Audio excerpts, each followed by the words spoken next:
There was a class of fourth graders where students spent more time complaining about each other and less time studying. The teacher thought of doing something about it, as the complaints were increasing day by day.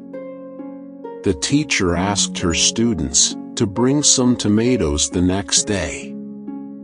She asked them to give each tomato the name of the person he or she hates. So the number of tomatoes would be equal to the number of persons they hate.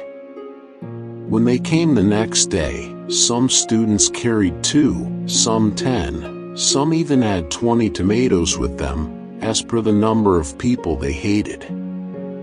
The teacher then told them they had to carry the tomatoes with them everywhere they went for 2 weeks. Within few days, the children started to complain about the decay and smell of the tomatoes. After a week, the teacher asked the students, "How was your experience this week?"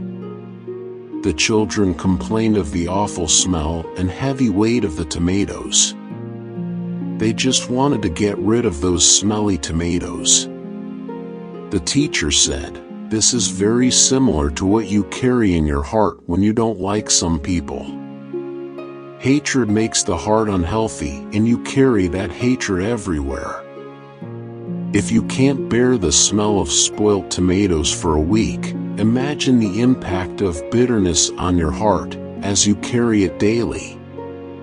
The heart is a beautiful garden that needs regular cleaning of unwanted weeds. Forgive those who have angered you. This makes room for storing good things. Choose to be better, not bitter."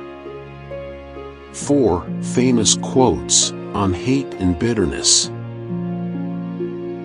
Bitterness is a result of clinging to negative experiences. It serves you no good and closes the door to your future. Hanging on to resentment is letting someone you despise live rent-free in your head. Hate is? It's too easy. Love? Love takes courage. I have decided to stick to love. Hate is too great a burden to bear.